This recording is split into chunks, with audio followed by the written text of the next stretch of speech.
Olá, pessoal. Boa tarde. Boa tarde.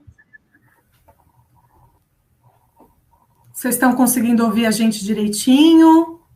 O áudio está chegando aí para vocês bem? Se vocês puderem me escrever aqui, se o áudio está ok, eu agradeço. Mas eu acho que está tudo certinho. Como você... obrigada, Michele. Como que vocês estão hoje nessa tarde de sábado? Nem calor, nem frio. A gente está aqui muito feliz de apresentar esse evento, que vai ser muito especial, que vai tratar, dentre os assuntos, a escuta qualificada, né, no atendimento das pessoas em situação de rua. É o último evento da Semana da Psico, e a gente está muito contente com a participação de todo mundo, as ligas ficaram muito felizes, porque realmente o pessoal bastante engajado nessa participação. E a gente vai aqui, então, eu e a Gisele, eu sou a Vanessa, presidente da LAESC, né, que é a liga que trata aí de assuntos voltados à saúde coletiva, que fala sobre a promoção da saúde. A nossa liga, ela é voltada para todas as faculdades da área da saúde, porque ela é multidisciplinar, né? Quando a gente fala de saúde coletiva, a gente tem aí vários profissionais que trabalham em conjunto. Então, para quem quiser participar da LAESC, não precisa ser só de psicologia, a gente tem aí pessoal de fono, pessoal de físio, pessoal de enfermagem, são todos convidados para participar, tá bom? O nosso Instagram é o laesc_FMU. Vou passar a palavra para a Gi. Gi, seu microfone está fechado, você abre ele. Isso aí. Boa tarde, meu nome é Gisele Pareto, muito obrigada, Vanessa. Eu sou presidente e fundadora da Liga de Estudos Acadêmicos em Terapia Cognitivo-Comportamental. É uma liga bem jovem, temos 2 meses de vida e viemos com essa proposta junto com a LAESC de trazer esse tema que é tão pertinente nesse momento. Então, pessoal, eu vou aqui... Perdão, Gi. Eu vou passar os nossos contatos daqui a pouco pelo banner, tá, Vanessa? Pode assumir a palavra. Legal. Gente, eu vou colocar aqui, então, o pessoal que vai participar hoje da mesa redonda, que é a Daniele Seles, o professor Ricardo Santoro e a Suelaine, que eles vão tratar aqui com a gente hoje sobre esse tema tão importante. Queria que vocês se apresentassem, pode começar. Quem quer ser a primeira? Dani? Dani, vocês estão com o microfone fechados, tá, gente? Não esqueçam na hora de falar. Boa tarde a todos, né? Um prazer estar aqui, primeiramente, né? Eu sou a Daniele Seles, sou coordenadora da saúde mental, sou participante do Médicos do Mundo desde 2016. Sou formada, né, em psicologia e sou especialista em cognitivo comportamental também, tá? Então acho que é isso. Daqui a pouco eu falo um pouquinho mais sobre o Médicos do Mundo para vocês.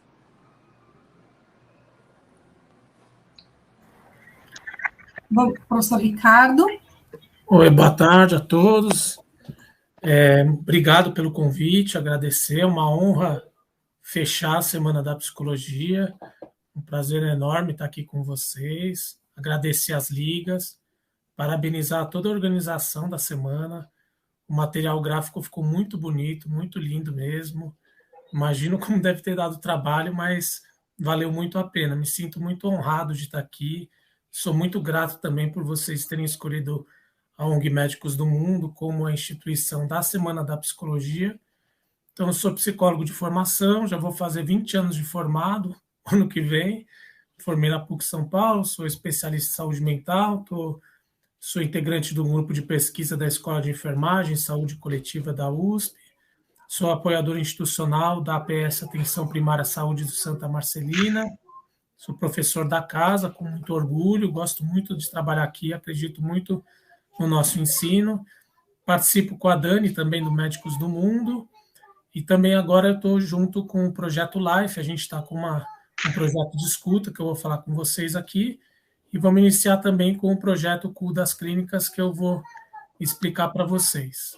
Um pouquinho de coisa só, mas está tudo bem. Né? E palmeirense, né, como todo mundo sabe, não podia deixar de dizer, já que é para me apresentar, né, tem que apresentar completo. Mas é um enorme prazer estar aqui, viu, gente? Muito obrigado.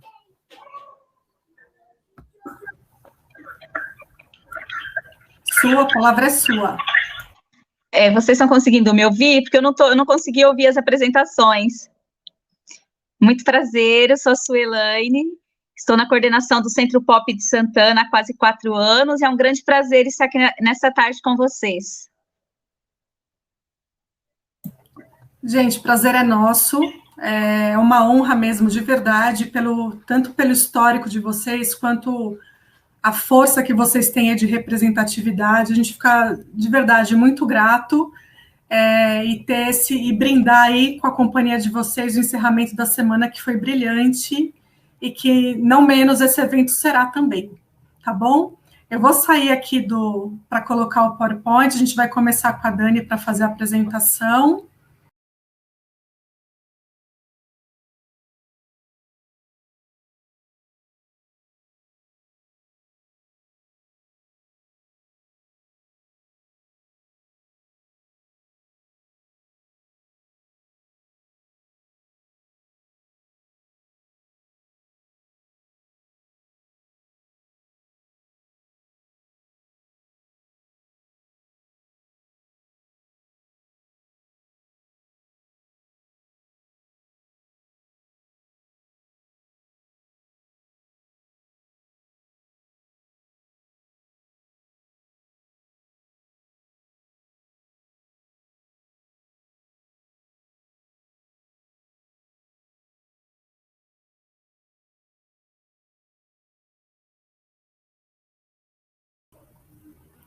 Pessoal, eu não estou conseguindo colocar a apresentação, eu vou pedir para vocês só mais um minutinho, que eu vou pedir uma ajuda aqui dos universitários.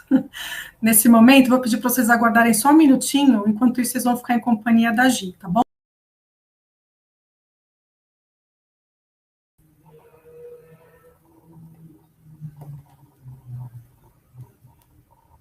Gi, seu microfone. Obrigada, Vanessa.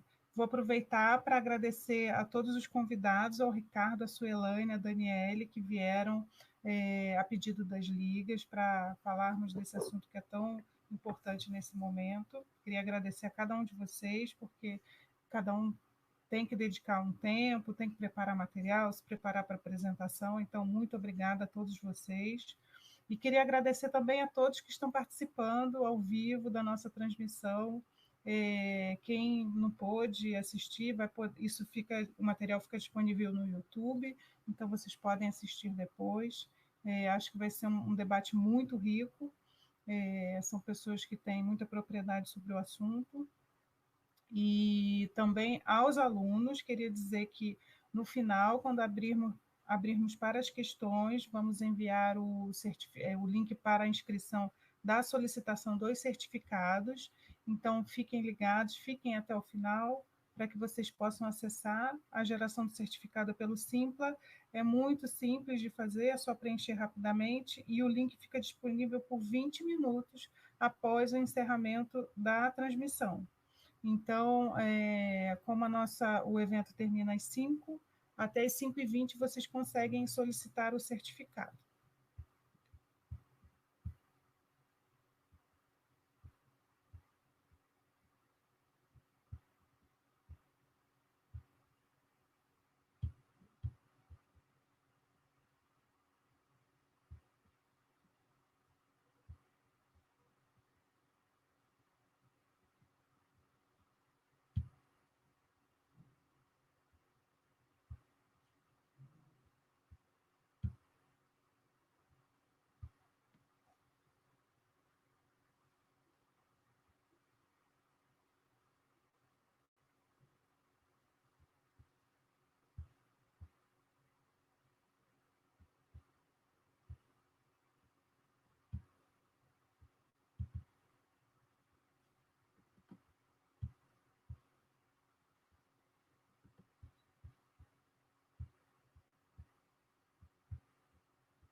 Podemos?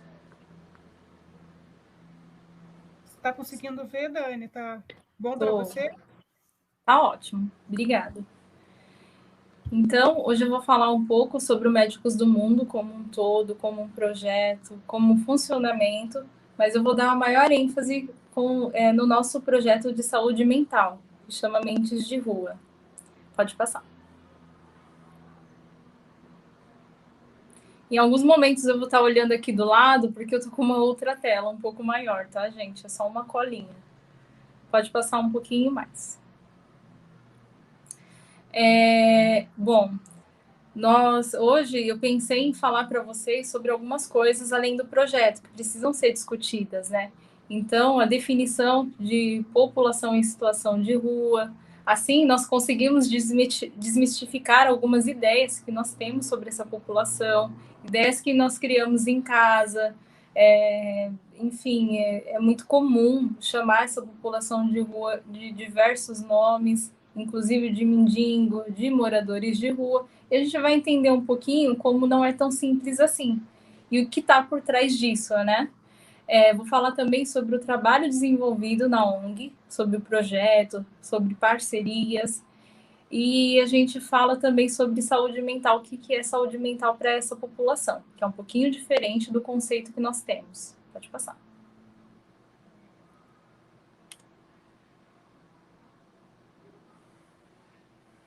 Gi, pode passar.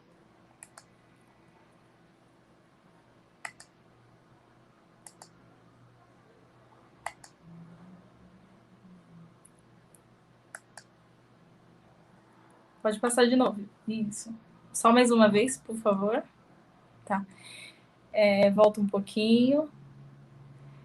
E aí é importante, a gente sempre reforça para todo mundo que lá em 2019 foi criado um decreto para definir quem era essa população.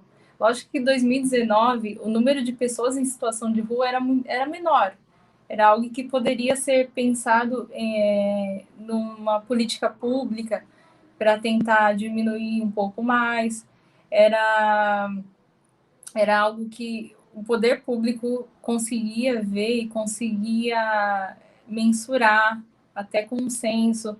Nós temos censo até 2015, depois alguns não foram para frente. Hoje a gente ainda não tem esse número fechado, que a pandemia mudou muita coisa.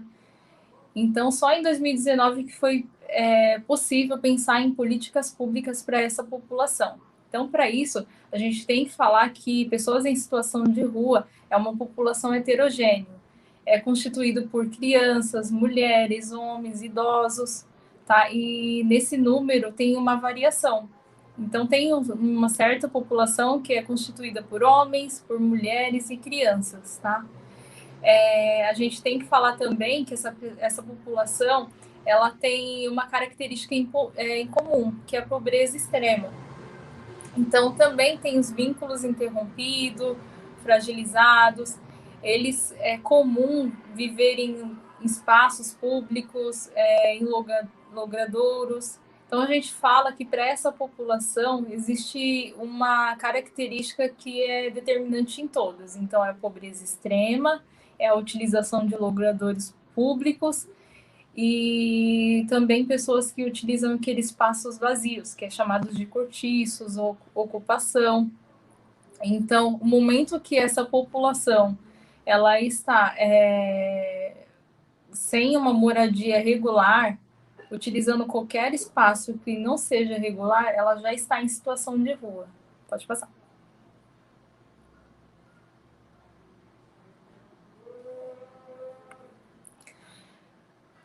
É importante para nós, né, do Médicos do Mundo, para todo mundo que trabalha com essa população, reforçar que é uma situação de rua, porque nós não podemos colocar isso como uma identidade, porque ninguém mora na rua, não tem que ser uma situação permanente.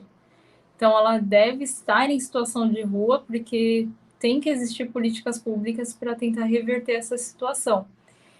E quando a gente aprende a trabalhar nesses espaços, fazer esses atendimentos, nós observamos que o preconceito está nos pequenos detalhes, né?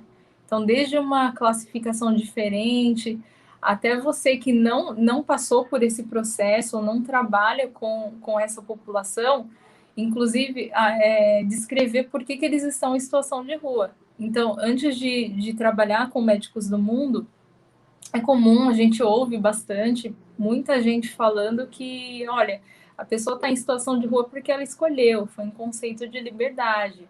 Ela está em situação de rua porque ela não gosta de seguir regras. Mas quando você vai para o Médicos do Mundo, para o Projeto Life e outros, você vê crianças em situação de rua. Então é algo muito complicado você falar que é uma escolha, né? Você vê famílias em situação de rua, você vê pessoas que nasceram, inclusive, e estão em situação de rua. Pode passar.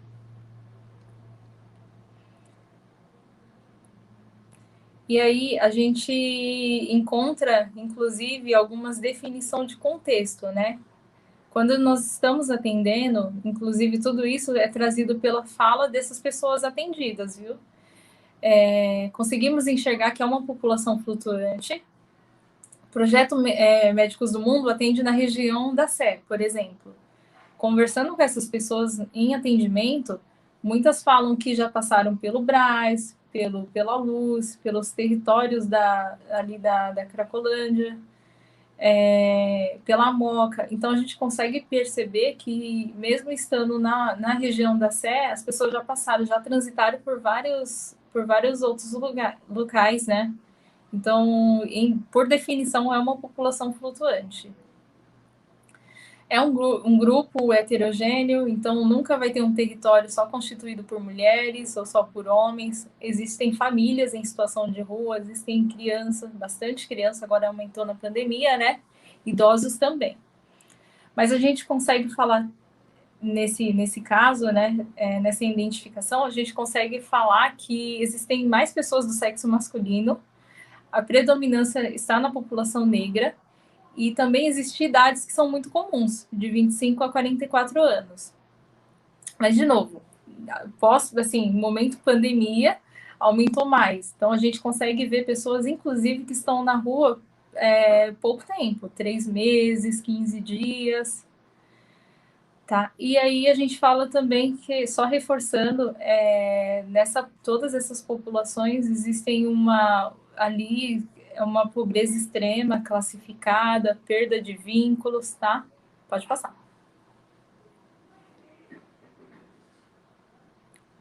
Na fala dessas pessoas também, a gente vê algumas situações que podem ter contribuído para a pessoa ir para a rua.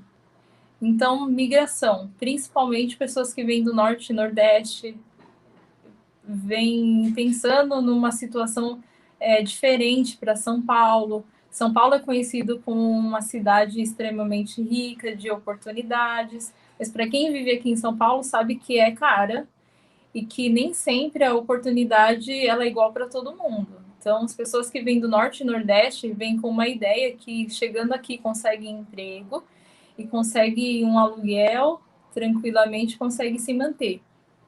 Porém, para você morar aqui em São Paulo, você precisa de um fiador para aluguel, você tem que adiantar algumas parcelas desse aluguel, e o valor daqui de São Paulo não é igual de outras regiões. Então, as pessoas vêm para cá com pouco dinheiro, acaba vendendo tudo que tem, e uma hora acaba. Então, qual que é a lógica dessa migração? Eu venho para São Paulo, eu fico em algumas ocupações que são baratas, baratas entre aspas, que a gente consegue saber que aquelas ocupações, daqueles espaços que estão vazios, R$200, então não é tão barato assim, né? Não conseguir emprego, esse dinheiro vai acabar, e aí, mais uma vez, essa pessoa ou essa família está em situação de rua. Então, o desemprego também é um ponto muito forte, violência, rompimento de vínculos familiares também, perda de entes queridos. Nesse caso, é um pouco mais difícil, mas a gente já ouviu relatos que, por exemplo, o indivíduo mora com os pais e aí ele acaba perdendo o pai e a mãe. Era a única pessoa que conseguia, eram as únicas pessoas que conseguiam dar conta de estar com ele, de pagar as contas, e aí a pessoa morre, ela não tem mais ninguém, não tem família próxima, e ela também vai ficar em situação de rua. Pós-pandemia foi um período muito duro, principalmente para a população mais vulnerável. Então, à medida que as pessoas perderam o emprego, à medida que as pessoas perderam um recurso, elas foram para a rua porque elas não conseguiam mais pagar aluguel. Tá? Então, a gente conseguiu ver pessoas que foram para a rua e estão ali há 15 dias, pouquíssimo tempo, dali vivendo há um mês. Então, para elas, essa situação é pior ainda. Ali na região da Sé, tem até umas barraquinhas, uma organização ali no pátio do colégio, que a gente vê bastante família se ajudando, mas nem por isso essa situação ela consegue ser mais tranquila, muito pelo contrário, é bem difícil. Pode passar. Pode passar só mais uma vez. Tá. Então, a gente fala também sobre algumas características que levam a pessoa à situação de rua, mas que tem a ver com ela mesma, né? Então, o uso ou abuso de álcool e outras drogas é uma fala bem frequente, baixa autoestima e alguns transtornos mentais. Pode passar. Pode passar.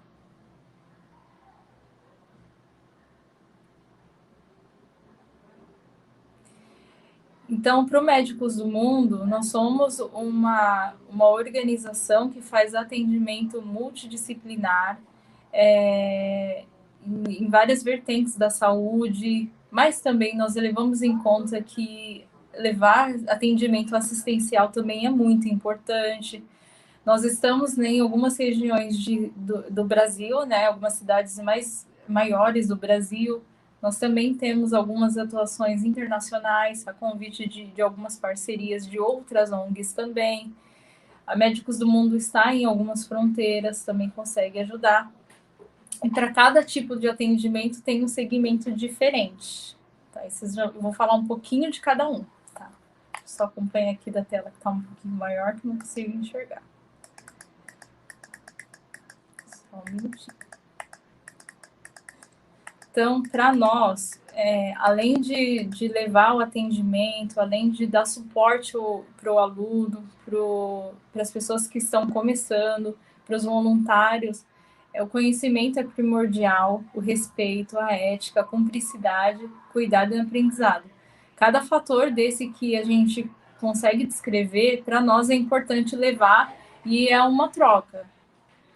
Porque ali os alunos estão aprendendo a fazer um atendimento humanizado, a fazer um atendimento com muita qualidade para pessoas que não tiveram atendimento há muitos dias, alguns que estão ali em situação de rua há muitos anos, que não conseguem ter acesso a uma UBS, que não conseguem ter acesso a um hospital de referência. Não só porque eles são impedidos, mas tem outras questões que também impedem. Então, a falta de informação, muitas pessoas que estão em situação de rua, elas não sabem dos serviços que estão ofertados, às vezes, no mesmo território. Então, ela sinaliza para os alunos, olha, eu gostaria muito de passar no médico para tentar diminuir um pouquinho mais o meu uso, mas eu não sei como começar. Então, a gente fala um pouquinho sobre o CAPS, a gente fala um pouquinho sobre os serviços que são ofertados no território, e para isso a gente tem uma parceria fantástica com o Ricardo, que consegue fazer essa ponte maravilhosa, e aí eles conseguem também ter a noção que eles podem usar esse serviço, que é um direito de todo mundo, que eles podem ter acesso, que às vezes está ali do lado. Então, é esse senso de respeito que a gente leva, que todo mundo, que o atendimento está ali e é para todo mundo, né? E aí a gente fala também sobre alguns serviços que estão dentro do atendimento. Então, a gente tem a farmácia de rua, Mulheres Sem Medo, Mentes de Rua, né, que é para profissionais da saúde mental, veterinário de rua, dentista, doutores brinquedos, que é para criança, um atendimento especializado para criança, enfermagem, justiça. Essa parte da justiça vou só citar um pouquinho, são para pessoas que não têm, por exemplo, perdeu todos os documentos e não sabe como conseguir fazer de novo, não sabe por onde começar. Então, a gente consegue levar profissionais da área para ajudar. Tem reabilitação é uma novidade para nós também. Vou falar um pouquinho mais. Nutrição, laboratório, a gente chama de lab, faz atendimento, faz testes rápidos, sorológicos, principalmente para ISTs, tá? Mas faz teste de gravidez também. Temos assistente, médicos do Brasil, que estão nas fronteiras. A Força Catástrofe é um serviço muito bacana que conseguiu dar uma grande contribuição em Brumadinho, tá? Também o Médicos do Mundo estava lá. Então, tem médicos em alguns países da África, tem podologia, beleza de rua, tem o projeto Portas Abertas, que também está em alguns territórios, principalmente de fronteiras, e voluntários eficientes, que não estão enquadrados na saúde, mas são voluntários que conseguem nos ajudar com, por exemplo, com localização, com organização, levando alguns equipamentos, isso também contribui bastante. Pode passar, Gi.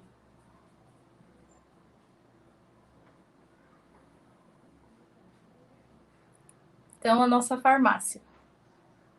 Após o atendimento, o paciente ele não vai se preocupar, porque ele já tem o medicamento logo no atendimento ao lado. Ele já sai com a receita, o receituário, ele já consegue pegar esse medicamento.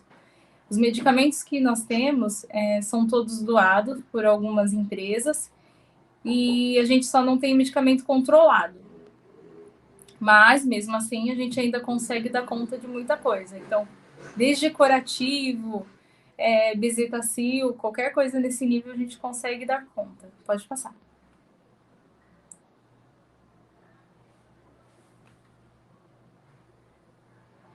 Pode passar. Tá ótimo.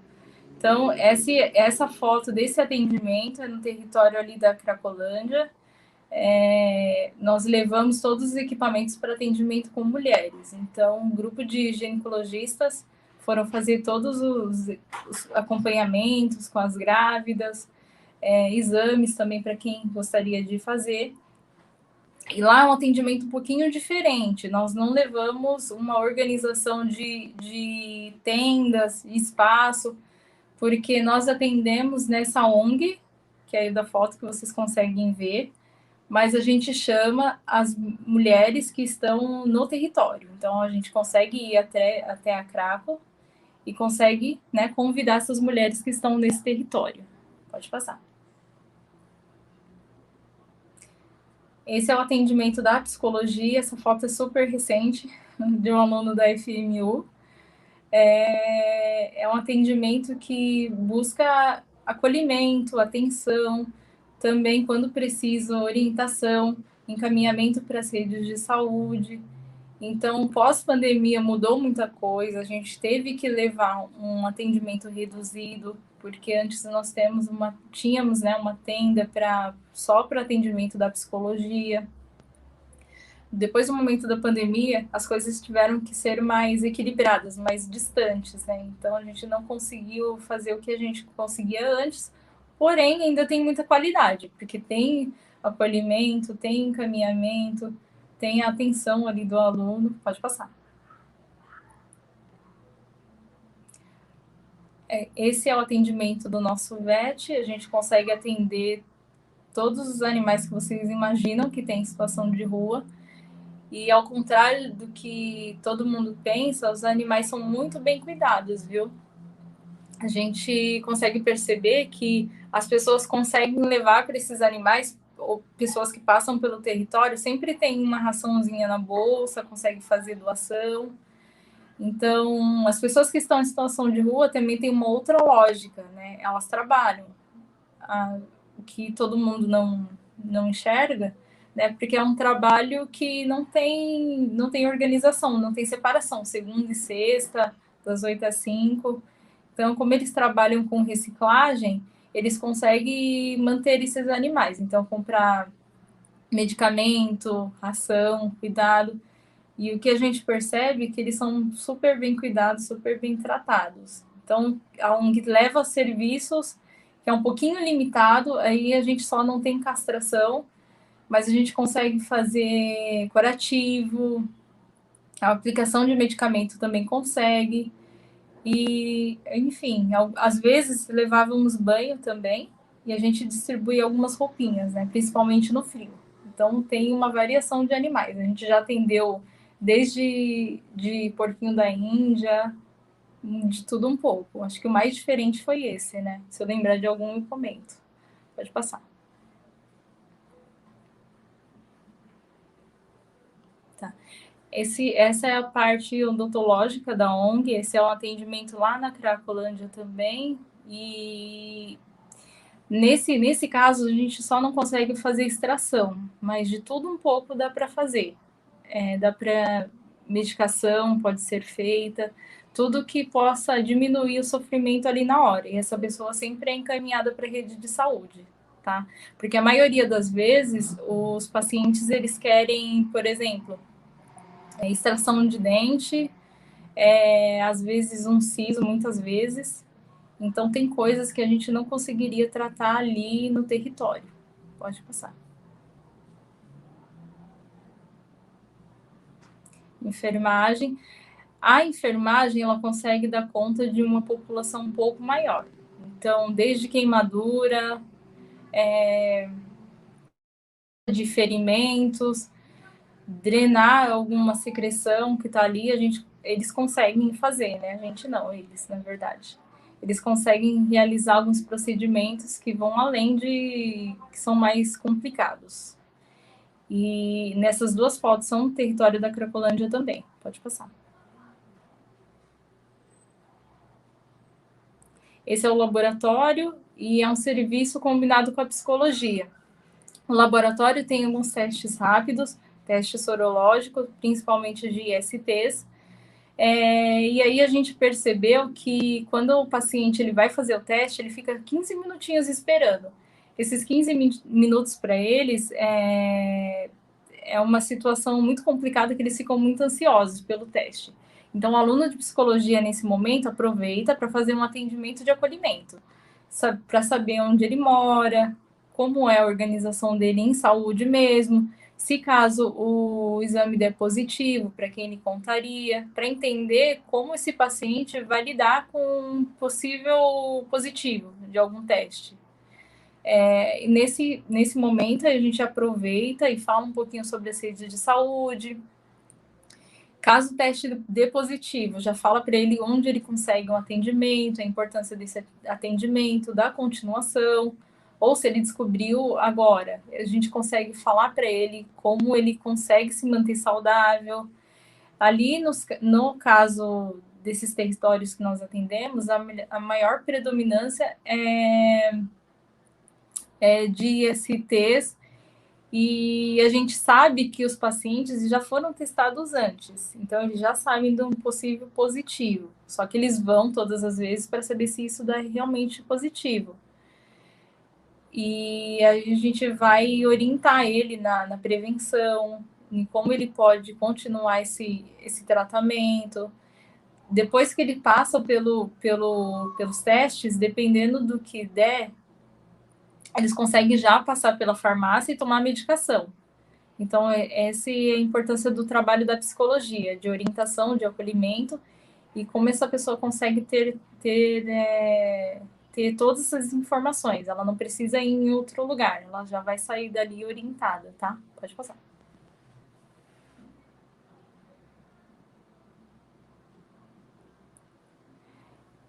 Bom, essa é a reabilitação, e agora nós temos atendimento novo, né, que é a quiropraxia. Então, pro paciente que não tem nenhuma lesão, não tem nenhum trauma, mas está sentindo uma dor ou incômodo, a quiropraxia é maravilhosa.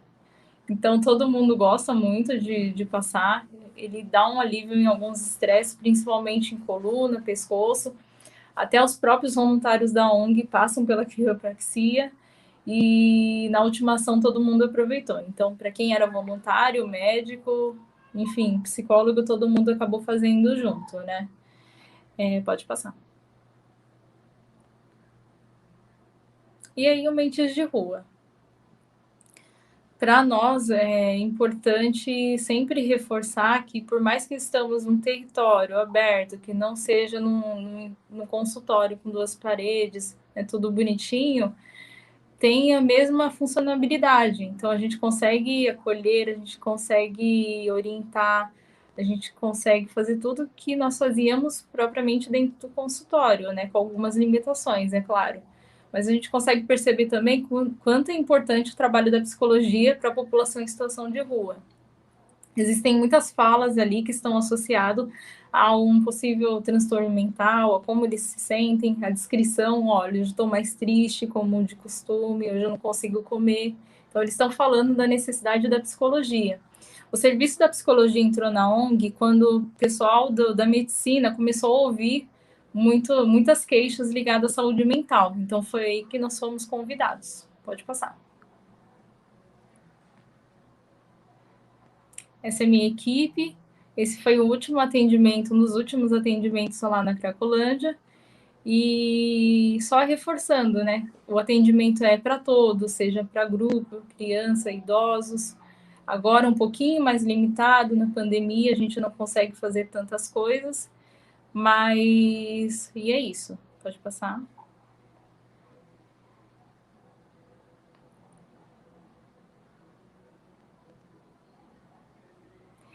Esse é mais uma foto da biomedicina, com serviço integrado com o médico. Só uma coisa que também eu tinha esquecido de falar, né?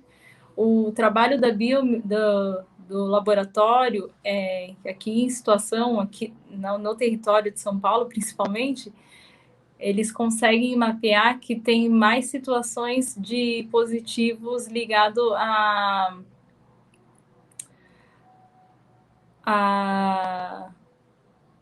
a ISTs ligado a gente até esqueci, depois eu volto, pode passar.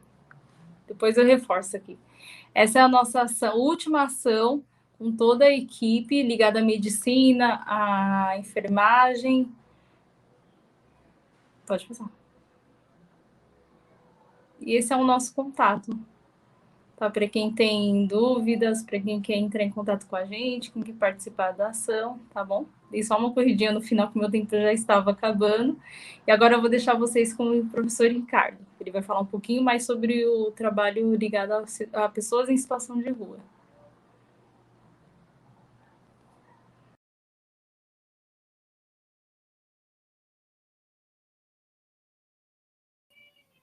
Vou aguardar colocarem aqui a apresentação que eu preparei para vocês. Obrigado, viu, Dani? Muito bom. Adiantou bastante coisa. Legal.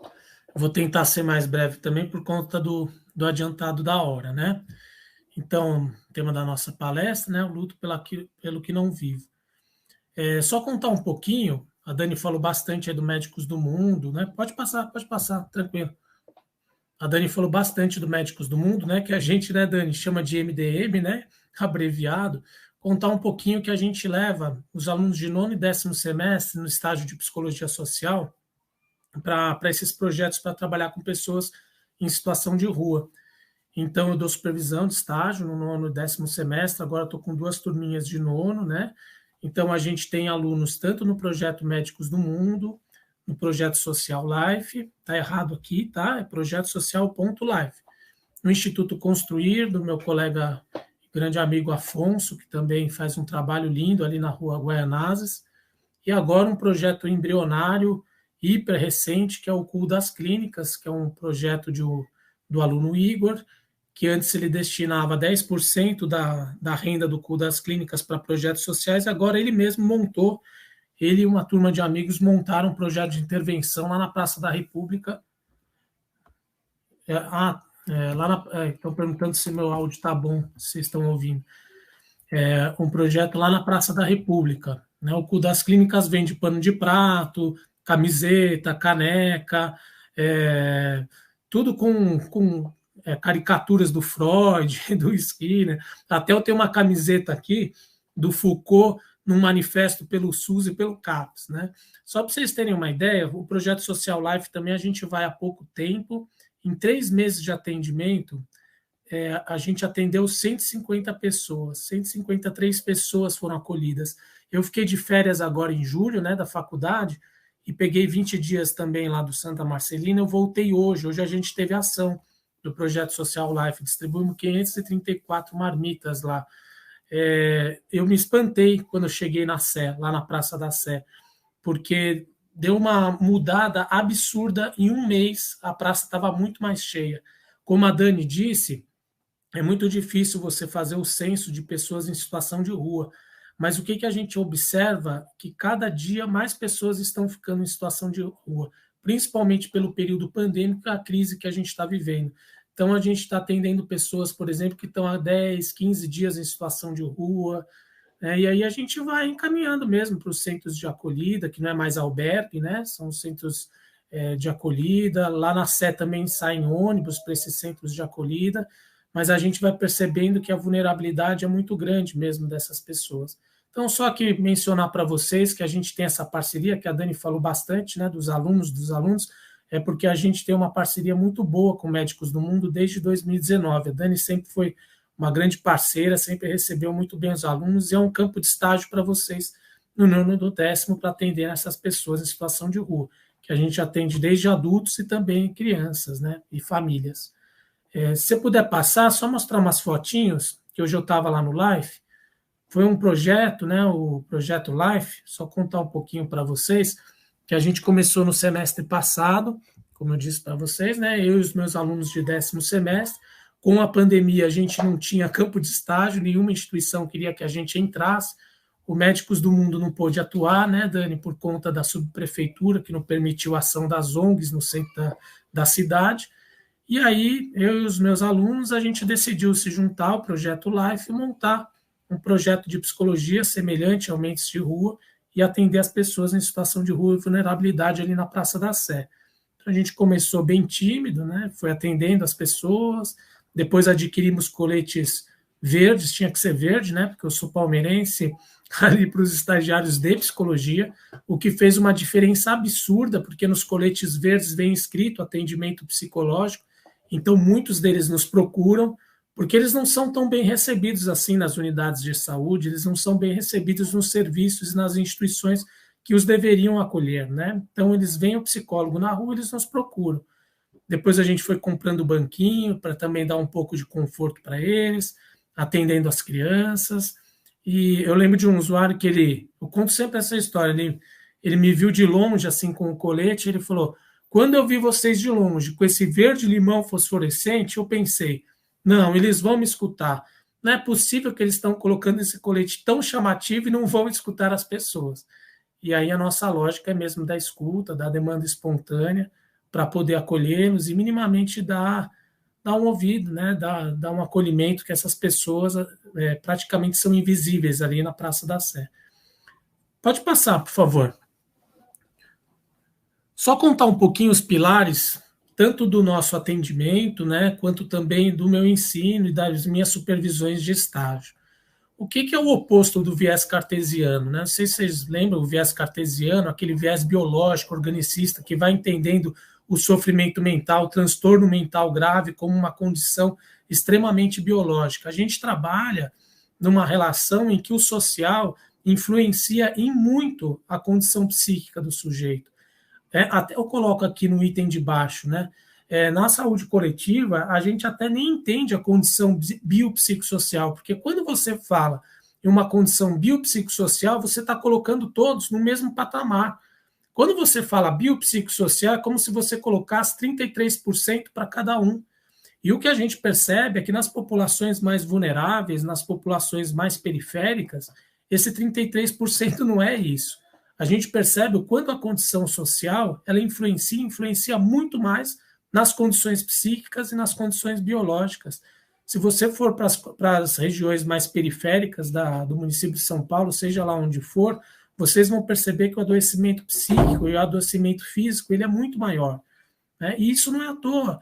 A condição social ela influencia e ela é determinante para o adoecimento físico e o adoecimento psíquico dessas pessoas.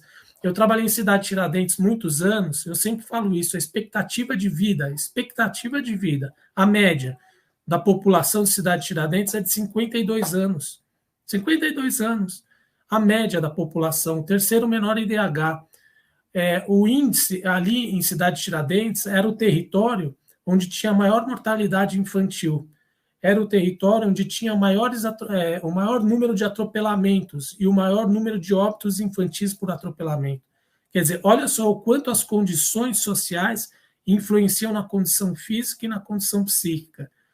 Ali era um lugar onde tinha um número gigantesco de ocupações, então, e ocupações sem saneamento básico, e o quanto isso influencia a condição, de novo, psíquica e a condição física. Então, não dá para a gente colocar na mesma balança, não dá para colocar 33% para cada um, porque a gente, na saúde coletiva, a gente acredita que o fator social ele é determinante, ele é o que faz a determinação social para que essa pessoa adoeça ou que ela melhore da sua saúde. Até outro dia a gente estava discutindo no grupo de saúde coletiva, ali da Escola de Enfermagem da USP, e aí tem um colega que é dentista, ele falou, antigamente a cárie acreditava que era só por comer açúcar, hoje a gente percebe que tem vários fatores. Sim, tem vários fatores, mas se você for perceber, nas classes sociais e nas regiões mais periféricas e mais vulneráveis, a cárie ela prejudica muito mais os dentes do que numa condição social favorável. Pode ver, as pessoas que não têm dentição, onde que elas estão? Ou em situação de rua, ou em regiões mais periféricas. Só para contextualizar um pouquinho como a gente enxerga essa população e o quanto é importante a gente dar valor a esse lado social. A gente também se utiliza da clínica ampliada. O que é a clínica ampliada? Bem brevemente, tá, gente? Por favor. A clínica ampliada é isso que a Dani falou um pouco, é a clínica fora do consultório, é a clínica que tem outros settings, que dá outra possibilidade, é a clínica da informalidade, é você sentar no banco da praça e você saber atender o sujeito, é você poder estar na rede ao lado do sujeito e conseguir escutá-lo, conseguir entender a história de vida dele. E o quanto essa clínica ampliada possibilita que os sujeitos, de fato, digam sobre as vidas deles. E de fato, também a maior dificuldade dos profissionais, inclusive de CAPS. A clínica de informalidade é a clínica onde os profissionais mais têm dificuldade. E o quanto é importante a gente levar os nossos alunos justamente para essa clínica das pessoas em situação de rua, da clínica da rua, porque lá eles vão entender mais sobre a clínica ampliada. Se tem um nó dentro dos CAPS, é a convivência e a ambiência, aquele lugar onde você só precisa estar ao lado do outro. O quanto nós, profissionais de saúde, da assistência social, nós somos formados para atender dentro de uma caixinha, dentro de um consultório, no 1 a 1, ou no grupo, onde eu, profissional, tenho controle. E o quanto, muitas vezes, a potencialidade está no improviso. Outro aspecto fundamental é a horizontalidade, é enxergar o outro no mesmo nível, é respeitar o outro nas suas diferenças, nas suas individualidades, nas suas singularidades. Você não é mais do que o outro, e o que a gente mais tem que tomar cuidado é com isso, porque sem perceber, a gente vai exercendo a nossa lógica de poder como dono do saber, como doutor. Hoje mesmo, lá na Praça da Sé, um cara, doutor, eu falei, mas por que você está me chamando de doutor? Eu não tenho doutorado. Se eu tivesse doutorado, talvez você pudesse me chamar, mas eu não sou doutor, pode me chamar de Ricardo. É a horizontalidade e a clínica do afeto. Se você não se permitir ser tocado pela dor do outro, como que você vai atender essas pessoas? Se você não se permitir ser tocado pela situação em que ele vive, como você vai atender? É você poder trocar o afeto, é você poder cuidar a partir do olhar, a partir da escuta. Isso é colo. O limite também é importante.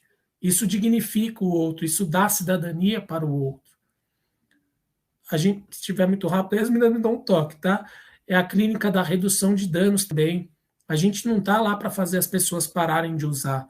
Aliás, talvez fazer o uso de substâncias seja o único recurso que ainda faz com que elas sobrevivam na situação de rua. A gente sabe que tem alguns fatores protetivos das pessoas em situação de rua. Os animais para os homens e os filhos para as mulheres. A grandíssima maioria. E a droga, muitas vezes, a maioria das vezes, é que faz o sujeito conseguir minimamente sobreviver. Então, a gente trabalha na lógica de redução de danos. Se ele está lá comigo, lá na Praça da Sé, conversando durante 1 hora, ele está 1 hora sem usar. Se eu consigo dar água para ele, se eu consigo dar comida para ele, isso já é redução de danos. E o nosso propósito é que ele se vincule a nós para que a gente possa vinculá-lo a outros serviços. como um centro de acolhida, como uma UBS, como um CAPS álcool e drogas, para que ele possa também explorar esses outros lugares, para que ele possa ir atrás do que é direito dele, o direito à saúde. O SUS é universal e é um direito de todos, né? Ele tem que ir na UBS, ele tem que ser atendido, porque, pasmem, tem UBS, é proibido, mas tem UBS que pedem comprovante de endereço para as pessoas quando elas chegam. O cara que está em situação de rua vai fazer o quê? Tirar uma foto e mandar lá para a UBS? Então, a gente também vai trabalhando os direitos deles, o empoderamento deles, o quanto eles podem ir atrás dessas questões. E o trabalho em rede, que é muito difícil, porque como a gente faz as nossas ações aos finais de semana, os serviços eles funcionam na grandíssima maioria de segunda a sexta. E às vezes a gente encaminha o sujeito e o serviço não conhece o nosso encaminhamento, não conhece o nosso projeto. Mas o quanto é importante nossos projetos articularem essa rede, para que o sujeito seja passado com cuidado também.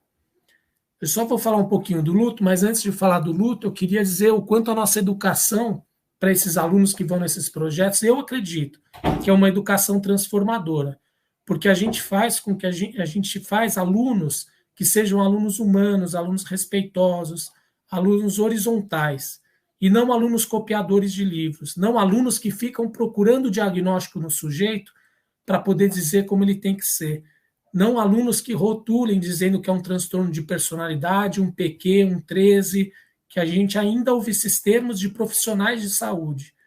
Como a Estamira, não sei se vocês já assistiram esse documentário, a Estamira, que era uma esquizofrênica que trabalhava num lixão da Grande Rio de Janeiro, ela dizia que a médica dela do CAPS era muito boazinha, mas era uma copiadora. O que isso quer dizer? Que a Estamira, que a médica dela não a escutava. E o que a gente primeiro tem que fazer é escutar. Escutar e respeitar a singularidade do outro. Só a partir daí é que a gente pode criar e ofertar algo para o outro. Senão a gente vai copiar o livro. E copiando o livro, a gente vai simplesmente dar um rótulo e um diagnóstico para ele. O diagnóstico ele é importante, mas ele sozinho, ele só serve para taxar o outro. Se puder passar um pouquinho para mim, que é o nosso tema, né, da nossa palestra, que é o luto pelo que não vivo. Essas pessoas em situação de rua, eu digo que é o luto pelo que não vivo, luto pelo que não vivi e luto pelo que dificilmente viverei. Ah, mas tem pessoas em situação de rua que, por exemplo, são doutores, que já foram ricas. Tem também, tem, mas é a grandíssima minoria. A grandíssima maioria, como a própria Dani disse, já vieram de uma situação periférica, de uma situação vulnerável. Como a Dani disse, tem crianças nascendo e que continuam em situação de rua. E essa condição social ela é reproduzida por gerações e gerações e gerações. Então é muito difícil e muito complicado a gente poder dizer que essas pessoas elas têm as mesmas condições e as mesmas possibilidades que nós, e que elas só estão na rua porque querem, porque se elas se esforçassem, elas conseguiriam sair. Não é bem assim, né, gente? Outro mito que tem também, com a população em situação de rua, é a questão do mito da droga, que acredita que a pessoa foi para a situação de rua porque ela faz uso de substância. E o que a gente percebe, na verdade, é justamente o contrário.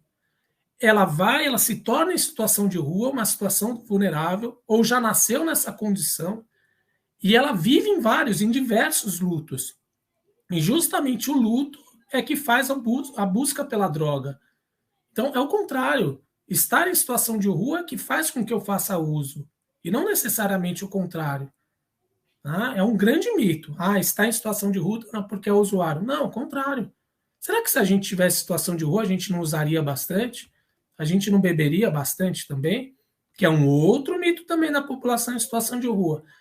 Os craqueiros, os noias. Não, a droga que é mais usada, não só pela situação de rua, mas pela nossa comunidade toda, pela nossa cultura, é o álcool. O álcool é a pior droga que tem. Se você for pegar e trabalhar num CAPS AD, num CAPS álcool e drogas, você vai entrevistar o cara. Qual é a sua droga de escolha? É a cocaína. Faz uso de outra droga? Sim, o álcool. Qual foi a primeira droga que fez uso? O álcool. O álcool é a droga mais presente nas populações, não só em situação de rua, mas principalmente em situação de rua. Como eu já disse para vocês, a população vem crescendo, né, gente? A gente encontra pessoas há dias, há semanas que estão em situação de rua. A gente está cada vez mais também encontrando pessoas que vêm do Nordeste para cá. Ah, eu tenho um terreno lá, tenho família. Poxa, por que você veio para cá? Para trabalhar? Não, eu vim para cá porque aqui a gente sabe que pelo menos tem esses projetos e aqui a gente sabe que vai ter comida. Porque lá nem esses projetos a gente tem. Então, a pessoa ela se desloca para São Paulo, não mais para trabalhar, ela se desloca para São Paulo para encontrar um projeto social que dê alimentação para ela. Essa é a lógica do sujeito. Tá? E a lógica da reprodução social, o quanto a gente vai percebendo que o nosso sistema e a forma como a gente se organiza quanto sociedade, quanto políticas públicas, vai reproduzindo socialmente e vai aumentando cada vez mais as diferenças sociais. O quanto o abismo da classe que está lá em cima, no topo da pirâmide, ele vai se tornando cada vez maior para a pessoa que está aqui em situação de rua. O quanto as nossas políticas públicas de sucateamento dos serviços de assistência social, né? Isso, para mim, eu fiquei muito incomodado, sabe, dos médicos do mundo, de outras ONGs serem proibidas de atuarem no centro por conta da possível aglomeração da pandemia. Eles já estão aglomerados, eles já estão em risco. E o quanto também os nossos profissionais da assistência social, os profissionais que trabalham com população em situação de rua, são os mais mal remunerados. E, consequentemente, esses profissionais, a rotatividade ela é gigantesca, porque assim que eu consigo um trabalho melhor, eu vou embora. Isso também é um movimento perverso das nossas políticas públicas, porque a base do nosso cuidado é o vínculo. Se eu não permaneço no meu trabalho, se eu não fico ali no meu trabalho, eu vou embora logo, eu não me vinculo. E, consequentemente, eu não potencializo essa população para transformação. Tá? E só uma coisa curiosa para vocês também, que a gente estuda bastante na saúde coletiva, e existem até indicadores que mostram que os bairros mais periféricos e mais vulneráveis, existem dois maiores tipos de lazer, principalmente aos domingos. É o futebol de manhã, mas ao entardecer, só existem dois tipos de lazer nos bairros mais periféricos: a igreja e os bares. As igrejas elas estão muito mais concentradas nos bairros periféricos, para lidar justamente para eu poder suportar essa realidade que eu vivo. E os bares? Se você for nas comunidades mais periféricas, é mais difícil você encontrar outras formas de lazer. Então, não é o luto pelo que não vivo, é o luto pelo que não vivi, e é o luto que dificilmente eu viverei, que é de uma condição social diferente. Pode passar, por favor. Aqui eu me empolgo sempre, vocês me desculpem, eu sei que é um pouco brega, tá? Mas eu me empolgo porque a Anísia da Silveira, que é uma grande referência em saúde mental, em profissional da saúde, ela é um grande exemplo. Eu crio algumas frases sempre no final de uma palestra. Algumas pessoas devem achar brega, mas, bom, enfim, eu gosto. Eu vou deixar uma frase aqui para vocês, que é muito importante para mim também. O trabalho com a população em situação de rua é mais do que um simples trabalho, do que um emprego. É poder difundir e dividir um viés ideológico de transformação social, de diminuição de estigmas e preconceito. É uma metamorfose ambulante, com respeito às escolhas e aos desejos do outro. É um se entregar, se permitir, em alguns momentos, simplesmente escutar. Parece pouco, mas escutar o outro é muito importante. Aliás, é fundamental. Se puder passar, por favor. Aqui são os contatos, o meu Instagram, vocês podem me adicionar lá. Aqui é do Médicos do Mundo, que a Dani já passou, da nossa filial aqui em São Paulo, né, da matriz, na verdade. O Projeto Social Life, o Instituto Construir e o CUL das Clínicas. Vocês podem adicionar, podem participar do projeto. Ah, mas eu não estou no 9º e no 10º. Ah, a gente encontra alguma outra forma de vocês participarem da ONG, de vocês ajudarem. O importante é a gente contribuir, a gente poder potencializar a transformação, a quebra dos estigmas, a quebra dos preconceitos, é poder dignificar e dar cidadania ao outro. Obrigado, gente.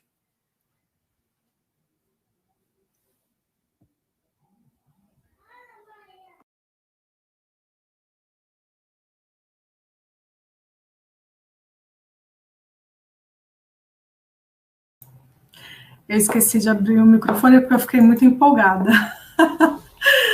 Mas o que eu estava dizendo é que o quanto foi inspirador e ouvir tanto a Dani no começo, né, com os registros que ela fez, e agora o professor Ricardo. A gente viu aqui os comentários de muitos alunos agradecendo ao professor pela fala, né, o quanto ele é querido, né, pelos alunos, mas, de fato, eu queria só, antes da gente colocar a Su, que vai ser a próxima, mas o quanto é importante para nós, alunos da área da saúde, né, principalmente da psicologia, sair fora da literatura propriamente dita, né, não ficar agarrado ali à parte teórica e realmente sair a campo e exercer, de fato, a função que cabe a nós, né, que é essa doação, essa entrega e esse poder da escuta que é tão necessário para a condição humana, né, porque ele é enriquecedor, eu acho que para todos, né. Su, vou colocar você aqui. E assim, eu me empolgo também, gente, porque esse assunto realmente ele é muito...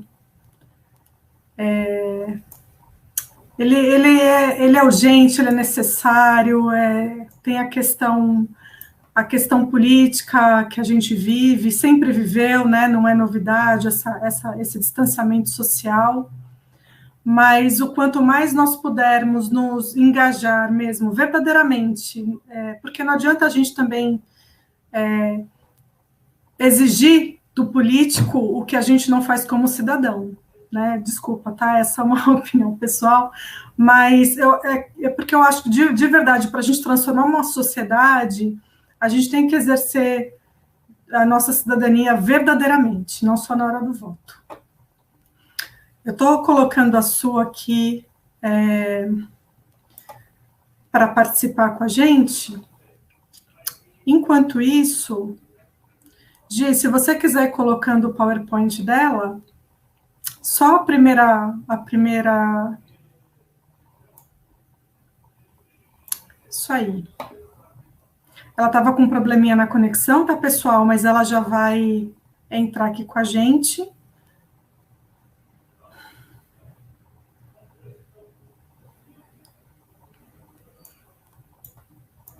Enquanto isso, enquanto ela não entra, eu vou pedir professor Ricardo, se ele puder, vou colocar ele aqui com a gente. Oi, professor. não. Até a Su conseguir, para a gente poder, então, conversar com os alunos que estão aqui, ao vivo com a gente. Claro, claro. E para exatamente exercer mais esse poder da reflexão nesse assunto tão importante que você trouxe aqui para nós, né? Porque eu acho que você tá um reflexo aqui, se estiver ruim, vocês me avisem, se estiver atrapalhando, tá? Acho que você falou uma coisa importante, né, sobre o nosso aspecto, porque às vezes também eu vejo muitos profissionais de saúde, profissionais da assistência reclamando das políticas públicas, mesmo e a gente, o que a gente faz como profissional para transformar? Porque aí a gente fala do outro que está lá em cima, mas na hora que a gente está ali na ponta atendendo, a gente não deixa o cara ser atendido porque ele faltou 10 minutos.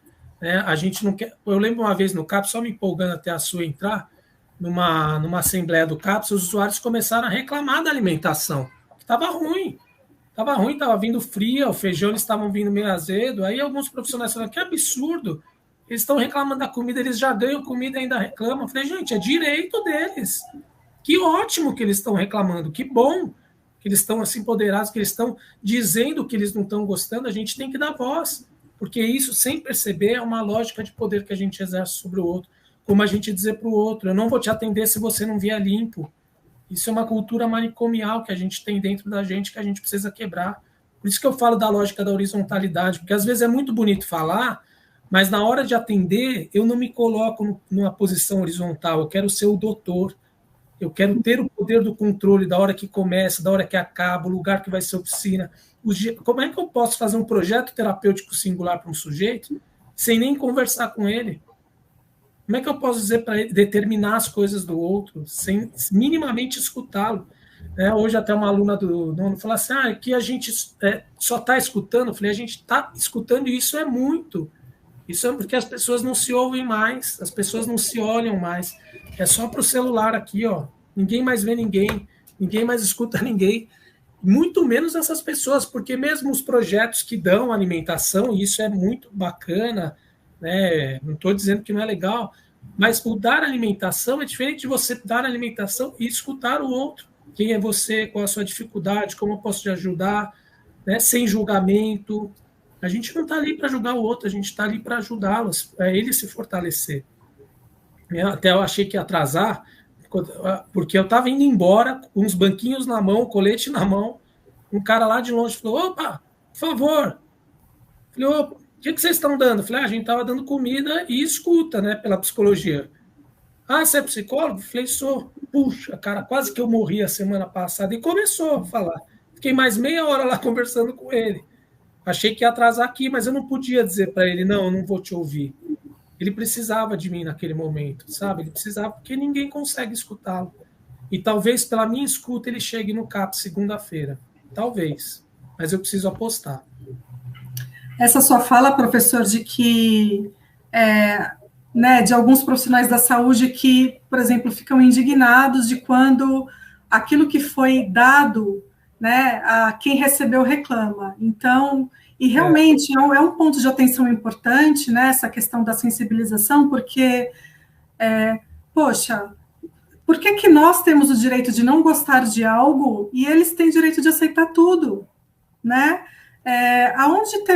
Em qual momento terminou a nossa humanização?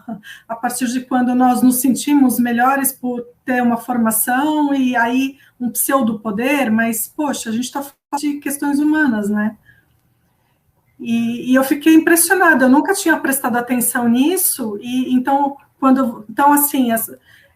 então, se, por exemplo, a comida está fria, ou se de repente oferece, a pessoa tem alergia àquele tipo de alimento e a pessoa recusa, né? E eu vi já relatos de profissionais da saúde que ficavam indignados, como se eles não pudessem ter esse direito, né? Eles perdem o direito de não gostar ou de não querer aceitar alguma coisa.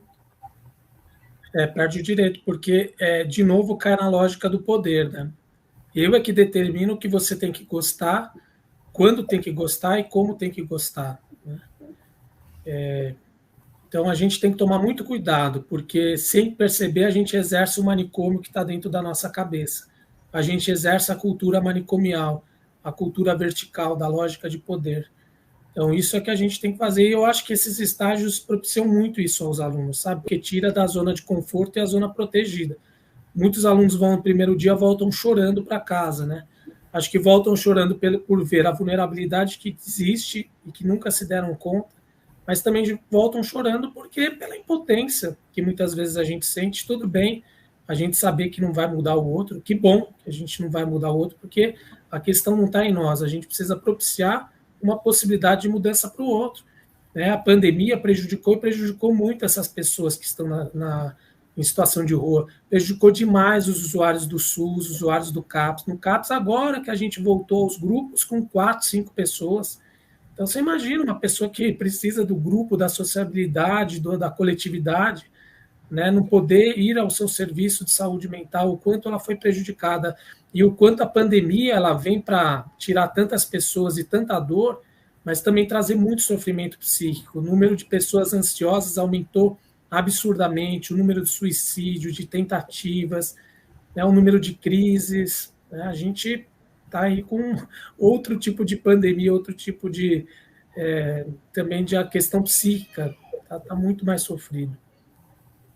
Estou vendo que a Suelane está com problema de conexão, né? Tá sim, ela não está conseguindo entrar. Eu vou aproveitar esse momento. Tem uma pergunta de uma aluna, eu vou colocar aqui da Michele, né? Que ela pergunta como podemos lidar com relação ao preconceito a essas pessoas, né? As pessoas em situação de rua. E ela dá um exemplo aqui: funcionários da empresa que trabalha faz mutirão para ajudar essas pessoas, porém sofremos esse preconceito. Deixa eu ver aqui. Ela faz o mutirão e aí ela sofre preconceito com os colegas? Dos colegas, aliás? Acho que né? Exatamente. Né? É um manicômio na cabeça das pessoas, né? Que aquilo lá, você vai ajudar vagabundo? O cara tá na rua e você vai ajudar? Ele não sai da rua porque ele não quer, aquilo que eu discuti.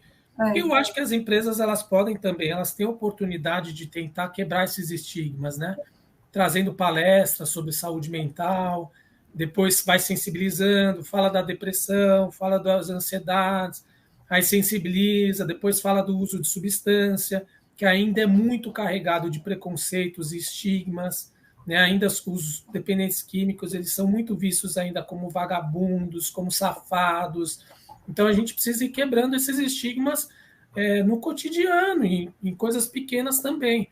As empresas, quando você vai falar no Setembro Amarelo de uma maneira mais leve, assim, é tão importante, porque o estigma é uma questão de um paradigma cultural. Não é de uma hora para outra que vai mudar. E o quanto nós temos a responsabilidade de fazer isso no nosso cotidiano, sabe? Por exemplo, eu sempre falo nas minhas aulas, uma coisa simples. Se eu estou no carro e uma mulher me fecha e eu digo, puxa, tinha que ser mulher mesmo, de uma maneira sutil, eu estou reproduzindo e dizendo, olha, mulher não sabe dirigir, mulher não sabe. Ou então, eu estou andando na rua e vem um homem negro e eu atravesso, eu estou reforçando para o meu filho, olha, os homens negros são perigosos. Então, o preconceito, o racismo, os estigmas, eles são reproduzidos no cotidiano. Muitas vezes eu não digo, mas o meu olhar, o jeito que eu me comporto na frente dessas pessoas diz para as crianças como elas devem se comportar também. Então, nas empresas, eu acho que vocês devem enfrentar os preconceitos, sim, e parabéns pela atitude, continuem fazendo, e pode esperar que quanto mais vocês fizerem, mais pessoas vocês vão se sensibilizar e mais pessoas vocês vão conseguir que vão aderir ao projeto de vocês. Agora, o manicômio está aí, né, na cabeça das pessoas, e sempre vão existir aquelas pessoas manicomiais. O que a gente tenta é desconstruir cada vez mais essa lógica. De pouquinho em pouquinho a gente vai desconstruindo, né? Ela complementou aqui que o que ela escuta muito é que que ela escuta, né, as pessoas dizerem a ela que eles acabam ajudando as pessoas a ficarem nessa situação. Então, por exemplo, quando tem as pessoas em situação de rua, se a gente leva o alimento, leva a escuta, como se eles se acomodassem e quisessem ficar para sempre naquela situação. Olha, agora está na moda isso, viu? É a nova moda agora, a nova fala social é essa agora, de que se você dá água e comida, as pessoas continuam na rua. Só que se você não der água e comida, elas vão continuar na rua, do mesmo jeito, né? Na verdade, essa é a política de redução de danos. Quando você está dando a comida e a água, você está reduzindo os danos daquela pessoa, tanto os danos físicos quanto na questão psíquica. Essa é a política de redução de danos que as pessoas não conhecem e julgam muito. Essa lógica, esse pensamento é um pensamento bastante manicomial, pode não parecer, mas ele é bastante manicomial. É a mesma coisa que você dizer que você distribuir seringa para os usuários de droga injetável, você vai incentivá-los a usar mais droga. Eles vão usar de qualquer jeito, a única coisa é que eles vão compartilhar seringa. Alguns projetos fizeram o kit redução de danos, e a gente faz lá nos nossos CAPs também, que é o kit redução de danos, é você dar o canudo, você dar o cachimbo. Em tempos de Covid, você compartilhar cachimbo é a coisa mais perigosa que tem. Então, é o mesmo pensamento. Você acha que se você não der a comida para ele, ele vai pensar, putz, eu estou sem comida, eu vou começar a trabalhar, porque está super fácil trabalhar, principalmente pessoas em situação de rua e pessoas que foram privadas de liberdade no sistema carcerário. É muito fácil conseguir emprego. Então, eu vou arrumar um trabalho e vou sair dessa situação, vou parar de usar. E mais, a distribuição de alimentos, a distribuição de água, e com a escuta, isso possibilita que essa pessoa se vincule a você e talvez aí sim, nesse vínculo, possibilite que ele procure um serviço de saúde, possibilite que ele procure os serviços da assistência, que ele entre num projeto de geração de renda. Isso tudo vai reduzindo cada vez mais os danos dele e possibilitando, de fato, uma transformação.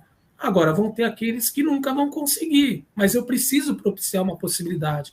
Se eu simplesmente abandono, não dou comida, não dou água, não dou coberta, não dou escuta, ele vai continuar em situação de rua. Talvez eu dando tudo isso possibilite que ele saia, ou que ele não saia, mas que ele tenha um espaço de dignidade e de escuta, né? E de cuidado. Né? Mas está na moda agora isso daí, né? Até o padre Júlio Lancelotti também foi julgado uns dias desses, né? De que ele faz com que as pessoas continuem na rua.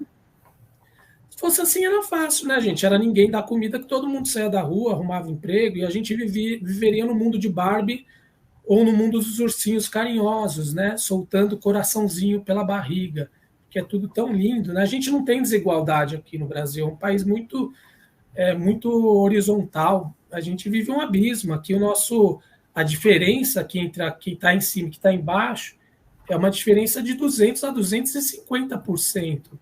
Né? E não é nem a questão do capitalismo, né? Aqui é o capitalismo periférico que a gente fala. Você vai nos países capitalistas mais desenvolvidos, tem a diferença, claro que tem, mas é de 10%, 2%, 3%, aqui é 250%. Né? Então, a pessoa em situação de rua e vulnerabilidade, elas precisam sim muito da gente, muito, e muito desses projetos, igual a colega mencionou, que continuem. Não escuta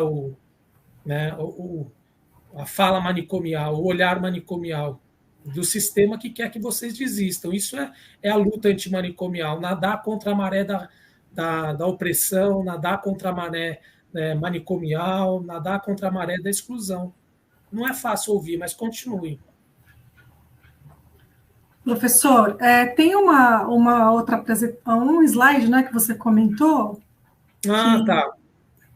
Mas também não sei se tem pergunta para a Dani também, né? Pessoal, se vocês quiserem fazer perguntas, tá? A gente vai abrir até a gente conseguir colocar a nossa colega aqui. Porque a Gi disse que a Su não consegue carregar a imagem, mas se ela conseguir falar para a gente também, não sei se ela se sente confortável, né, Suelane? Mas se você conseguir falar para a gente e a gente te ouvir, vai ser muito bom, porque você tem uma experiência muito boa, muito bacana dos centros POPs, que fazem um trabalho muito digno aqui no município de São Paulo. Então, se ela puder, pelo menos a gente escutá-la, aí a gente volta à moda antiga, né? Eu, quando comecei a dar aula online, eu falei que era moda antiga, que era aula pelo rádio, era a sensação, porque meu computador quebrou a câmera. Olha, os alunos guerreiros, viu? Alunos guerreiros mesmo, porque eles ouviam aula pelo rádio, porque eu ia falando e eles iam escutando. Então, se ela pudesse só falar, já seria muito bom, porque ela foi contando para mim no WhatsApp a experiência dela, ela tem muita experiência na assistência social. Deixa eu só compartilhar com vocês, então, aqui, no improviso. Compartilhar aqui com vocês. Tá, aqui está a apresentação dela, né? Senão eu compartilhava com vocês. Puxa, que pena. Eu vou fazer o seguinte, posso me aventurar aqui? Depois vocês não brigam comigo, tá, pessoal das ligas, tá bom? Depois, se a Suelane não conseguir apresentar, eu vou chamá-la para uma aula minha, aí a gente faz uma aula aberta. Num sábado aqui, a gente faz uma aula aberta para a disciplina de psicopatologia. Está super convidada, a gente pode fazer uma pela LAESC junto com a Liga de Comportamental. Aí a gente faz um evento para recebê-la aqui, aí a gente chama talvez outros projetos, né? Tá, deixa eu compartilhar com vocês aqui, então, já que ela está com um probleminha. Deixa eu ver aqui. Não dá, só dá para compartilhar a tela. Professor. Hoje? Pois não. Professor, não, muito obrigada pela generosidade de convidar a Suelane. Nossa, que generosidade, que acolhimento. Imagina. Olha, eu já passei bons bocados com internet e eu imagino o quanto vocês e ela aí devem estar angustiados. Então, a gente até deixa um convite para as pessoas, que a gente faz uma aula aberta mais curta, não de 1h30, mas de 1 hora, faz um debate, traz outro colega também que trabalha em situação de rua. Eu posso trazer o pessoal do consultório na rua, que é um projeto que pasmem, né? Mas os alunos chegam no 9º e 10º semestre, não conhecem. Mas ela apareceu aí, ó que notícia boa, ó. Viu? Está ouvindo, Su? Eu acho que ela não ouve, mas vamos ver se a gente escuta. Vamos colocar aqui. Oi, vocês conseguem me ouvir?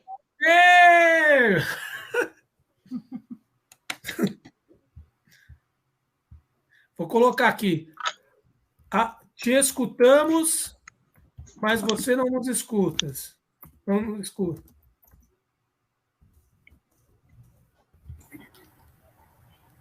Pede para ela mandar ver. Vamos. Manda bala!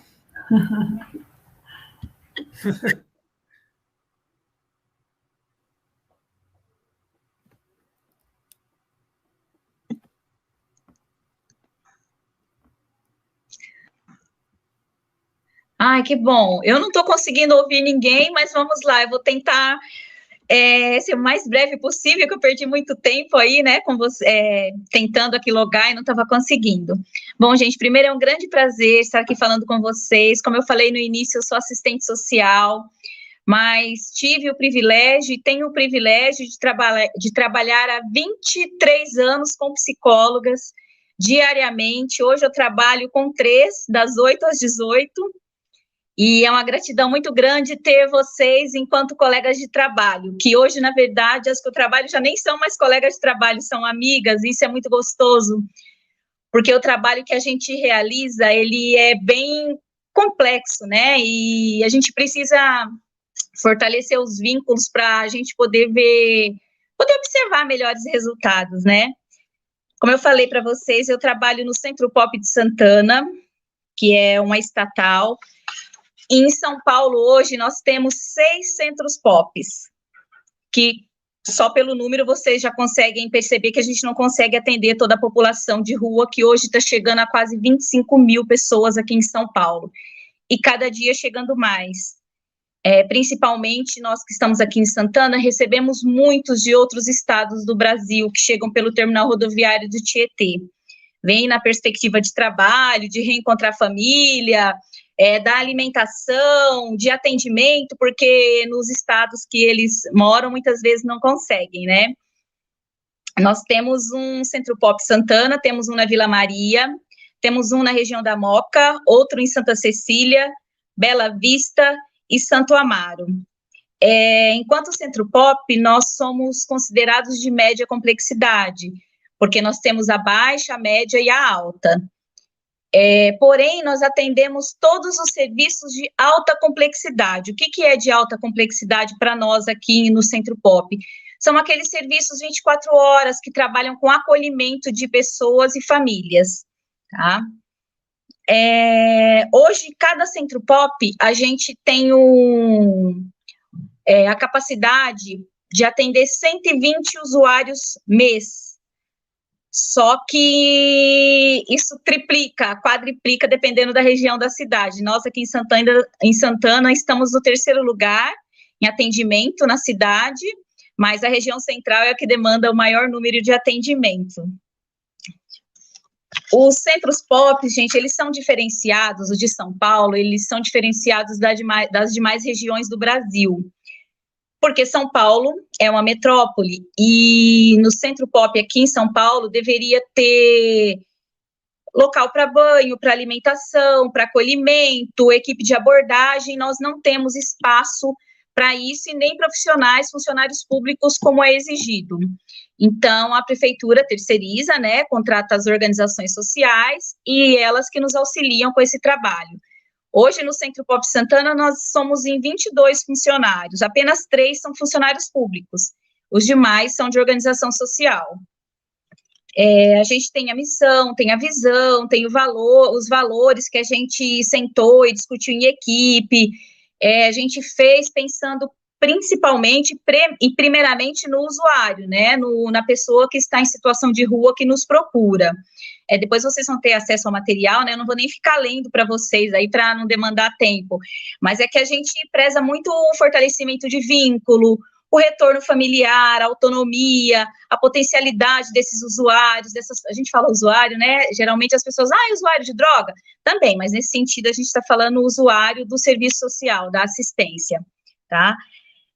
Então a gente procura atender da melhor maneira possível todos os usuários, todas as pessoas que chegam no Centro Pop Santana, eles recebem o atendimento, seja do assistente social, que nós temos 3 que realizam atendimento, seja do psicólogo, que também nós temos 3 que realizam atendimento direto, e também temos um advogado, né? O usuário chega, apresenta a sua demanda e a gente encaminha para o profissional que ele precisa naquele momento. Vocês, futuros profissionais, né, futuros psicólogos, tem, assim, uma importância muito grande dentro do serviço, dentro do trabalho. Eu falo isso de coração aberto, porque é uma profissão, assim, que brilha os olhos. Vocês são muito queridos, muito procurados, e faz total diferença na vida de cada pessoa em situação de rua que procura o serviço. Tá? Aqui em Santana, a gente ainda tem ele fica num local um pouco, como eu posso dizer para vocês, mais elitizado.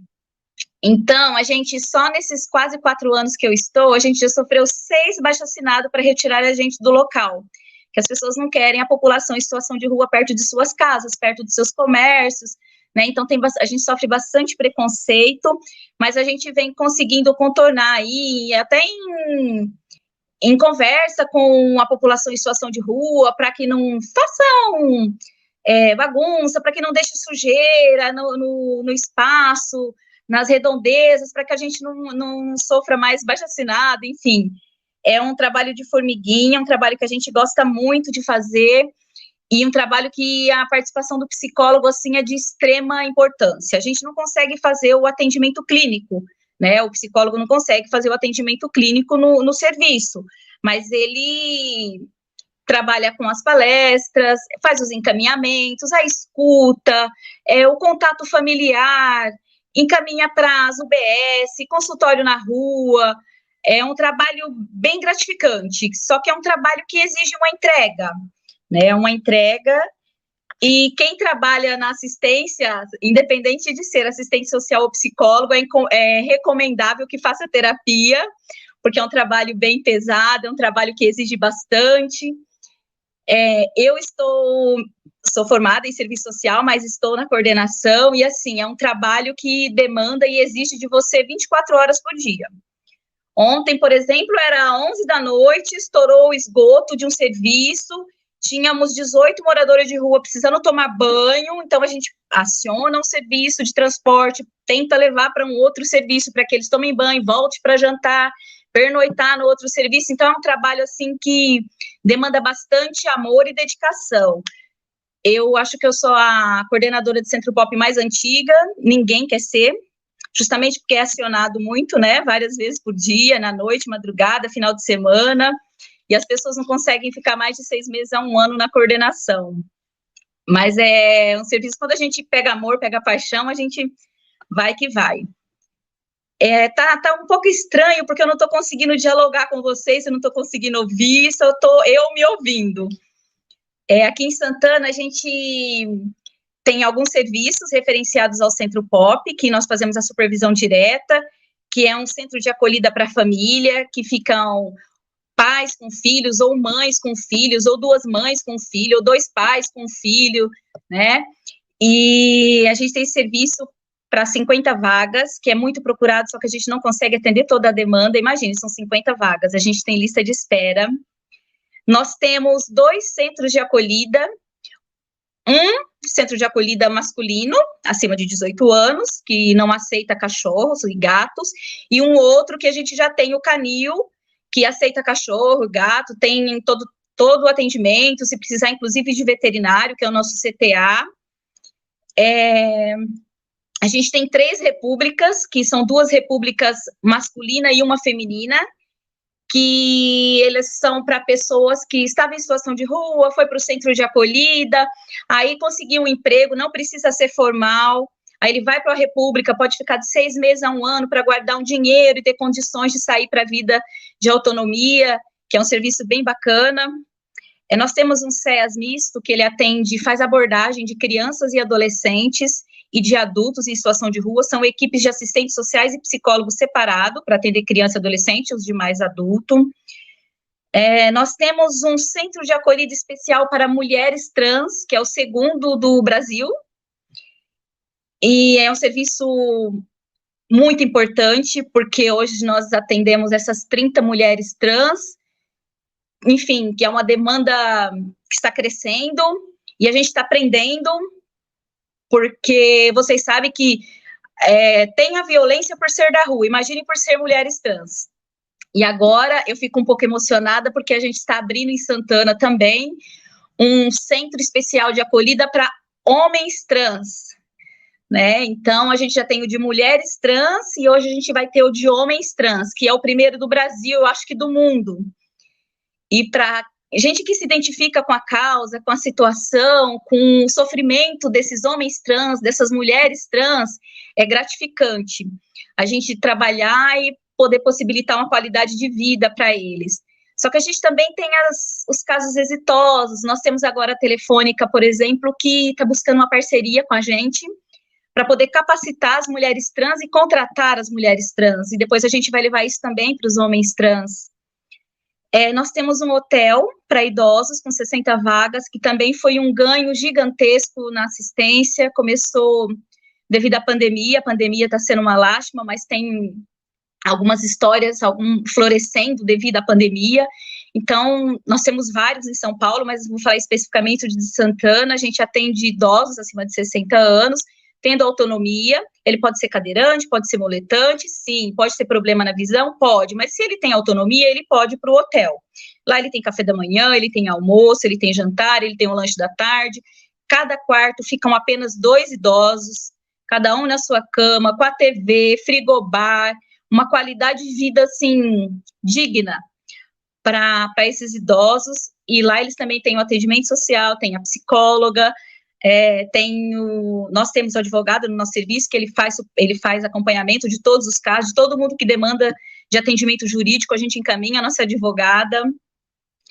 E nós temos um emergencial, frentes frias, né, para 230 pessoas, que nós também temos os usuários que eles não querem ficar dentro do centro de acolhida, porque para ficar no centro de acolhida, ele precisa tomar banho, ele precisa, né, não fazer uso de álcool e drogas, e muitos não querem ficar na rua porque eles têm total liberdade. Então, esse emergencial, eles podem ir, eles podem tomar o banho, podem jantar, eles podem pernoitar e podem sair também na hora que quiser. Vai ser por um período determinado, principalmente agora, né, que teve esse aumento aí de frio, das frentes frias. E a gente vai receber agora em Santana também um núcleo de convivência, que já tem em vários locais da cidade. Como eu falei para vocês, o Centro Pop, ele não tem espaço para banho, alimentação, enfim. E os núcleos, a gente vai ter capacidade de atender 150 pessoas em situação de rua por dia, com almoço, jantar, com atividades físicas, oficinas, encaminhamentos, atendimento social, atendimento psicológico, atendimento jurídico. Então, assim, a gente tem muito o que fazer ainda, a gente tem muito o que aprender, e tá sendo muito gratificante ouvir os colegas falando, que eu acho que a gente não só está conversando aqui com vocês, mas eu quero encontrá-los pessoalmente para a gente poder ampliar e melhorar esse atendimento com essa população em situação de rua. Eu até brinco, porque eu sou do interior, e toda vez que eu passava, assim, na rua, eu sempre vejo andarilhos, antigamente falavam andarilhos, né, e pessoas em situação de rua, e eu sempre falava, Deus te abençoe, em pensamento, Deus te abençoe, Deus te abençoe. Vim parar onde eu fui trabalhar, eu abençoei tanta população em situação de rua, que eu estou trabalhando com população em situação de rua.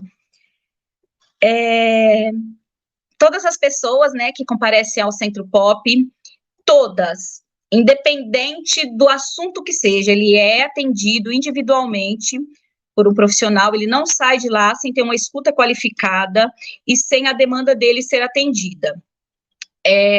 Eles vão geralmente para procurar vaga em centro de acolhida, às vezes para fazer uma ligação para um familiar, às vezes para fazer o retorno familiar, eles querem voltar para a cidade, ter contato com os pais, enfim.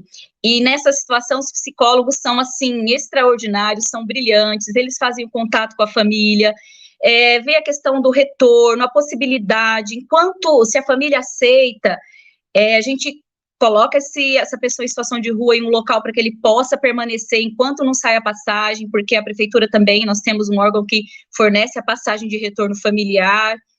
Muitas vezes é confundido porque essa passagem ela é ofertada para qualquer canto do Brasil. Então, eles acham que podem ficar indo e voltando, e não é apenas uma vez, um retorno familiar. Eles acabam, né, querendo encontrar um jeitinho de conseguir várias vezes a mesma passagem. E não é apenas uma vez. A demanda vem muitos espontâneos, porque ficam na Cruzeiro do Sul, para quem conhece aqui a região de Santana, e muitos chegam do terminal rodoviário Tietê, muitos, famílias, o pai, a mãe, crianças, e me comove muito, por exemplo, há um mês atrás, chegou uma família com 3 crianças, e uma veio até com a bicicletinha, sabe? Eles vêm de outros estados com a ingenuidade de que vão chegar aqui em São Paulo e vão conseguir tudo o que sempre quiseram, tudo que sempre sonharam, que é o local dos sonhos. E às vezes a gente recebe a família e não tem um local para colocar todo mundo junto, aí tem que separar, a mãe com as crianças manda para um centro de acolhida, o pai com o cachorro manda para outro centro de acolhida, e muitas malas, e a gente não tem local, os serviços não têm local para guardar a quantidade de mala de roupa que eles têm, então a gente encontra alguns entraves na assistência. A gente encaminha para ILPI, para orientação jurídica, para o CAT, a gente realiza várias oficinas, os psicólogos, por exemplo, vocês são essenciais na realização das oficinas com as pessoas em situação de rua. A gente tem um local onde cabe no máximo 30, então, antes da pandemia, com mais frequência, agora a gente não está conseguindo, era semanalmente, então tinha as oficinas de orientação, capacitação profissional, elaboração de currículo, a gente tem um acesso bacana com a saúde, eles vêm, eles também fazem o atendimento odontológico básico ali no Centro Pop, eles fazem os exames, as coletas, encaminham, fazem os encaminhamentos. Então, aqui em Santana, a gente está conseguindo trabalhar de uma forma bastante humanizada, e eu falo isso, assim, tranquilamente, porque eu tenho minhas gestoras de parceria que fazem supervisão de serviços, mas eu também vou de manhã à tarde, meia-noite, eu já cheguei em serviço para saber como é que está sendo tratado o usuário, porque eu faço questão que cada um deles seja tratado com muita humanidade, com muito respeito, dignidade. Eu sou daquelas bem xereta, que eu chego e abro a marmita para ver se de fato tal que foi enviado para mim, terça-feira vai ser bife com salada, eu chego lá e vejo se realmente é o bife, a salada, porque eu exijo um tratamento humanizado para cada pessoa em situação de rua, porque se a gente quer ser bem tratado, que temos os outros também bem, né? Então, eu sou uma coordenadora um pouco chata, eles às vezes falam, não, você não é funcionária pública, aí eu falo, não, eu não sou mesmo, eu sou servidora pública, estou aqui para servir, eu recebo para isso, eu honro o meu trabalho e quero da melhor maneira possível. Me chamam de workaholic, e eu não me importo com isso, não me preocupo, desde que o trabalho saia da melhor maneira possível, pode me chamar de workaholic, e eu falo para vocês que é um trabalho gratificante, a gente precisa muito de psicólogos, e a gente tem dificuldade na contratação.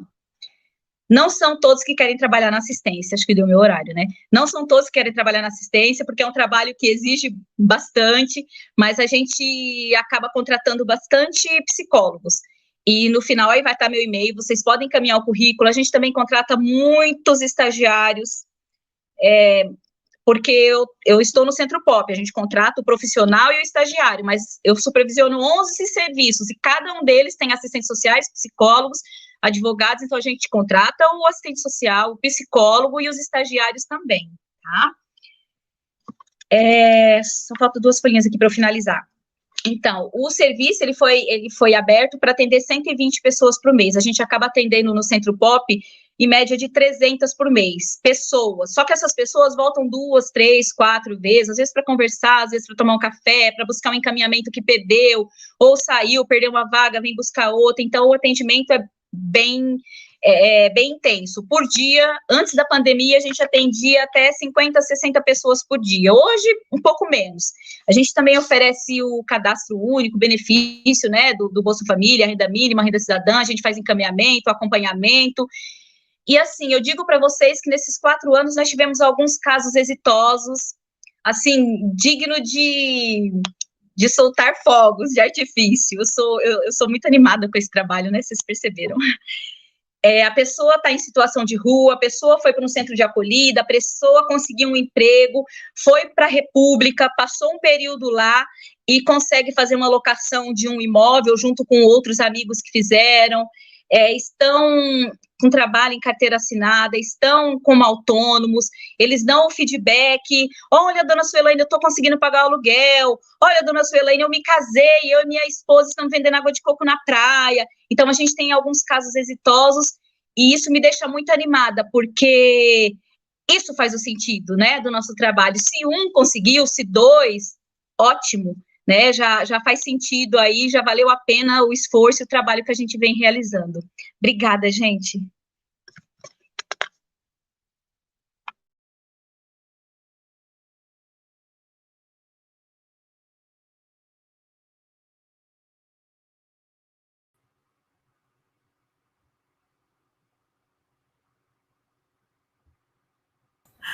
Esse microfone é muito chato, eu sempre esqueço dele.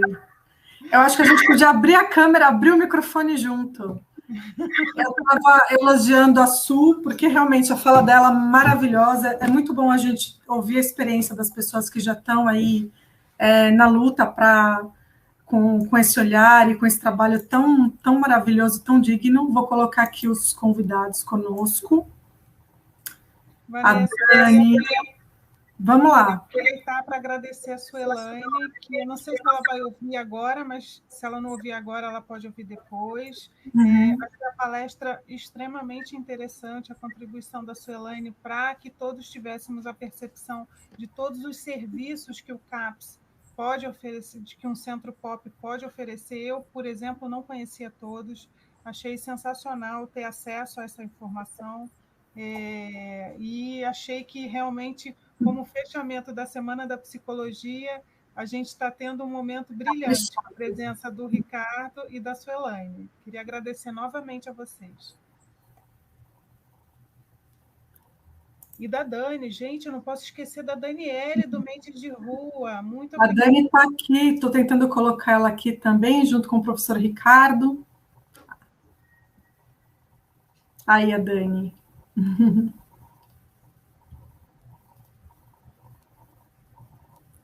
Pessoal, professor e Dani, se vocês quiserem fazer as considerações finais.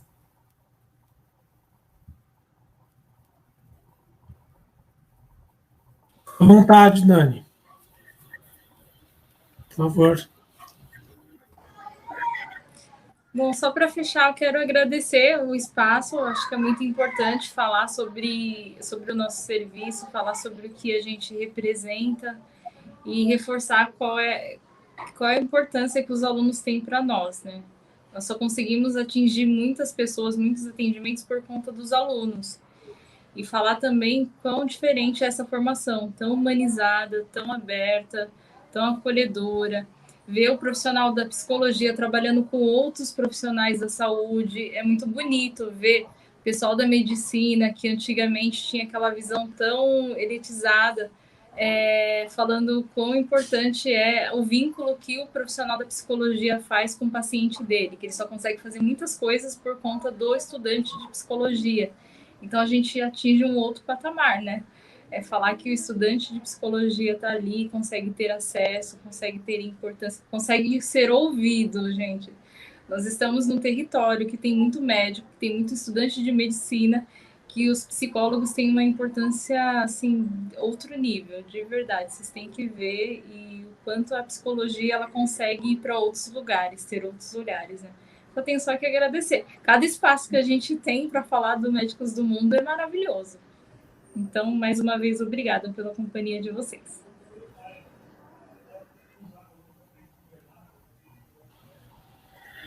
Pode falar? Não, eu mandei no YouTube, porque o pessoal pediu, né? Não sei se vocês viram no meu último slide, então eu mandei o Instagram, aí eu mandei o meu também, tá? Mas eu mandei do Médicos do Mundo, aqui de São Paulo, mandei do Instituto Construir, mandei do Projeto Social Life e mandei também do CU das Clínicas. Né? O Médicos do Mundo, o Social Life e o Construir aceita, né? Aqui estamos com a doação, né? O nosso carro-chefe, a semana, mas todos os três aceitam doações e pessoas para ajudar. E o CU das Clínicas, eles vendem os produtos muito legais, muito engraçados, assim, muito bons, e revertem a verba deles, 100%, para construir um projeto social muito, muito honroso, né? E eu só tenho a agradecer a todos esses projetos por me permitirem participar e ter a honra de estar com eles.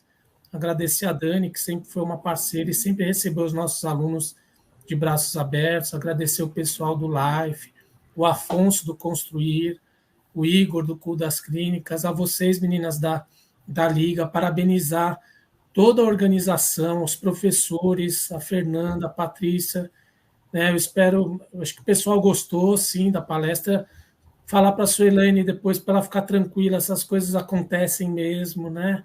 E, independentemente dela ter voltado, e foi muito bom ela ter falado, vocês viram que ia ser uma perda muito grande ela não ter falado pela experiência dela, e ela fala com tanta paixão, né?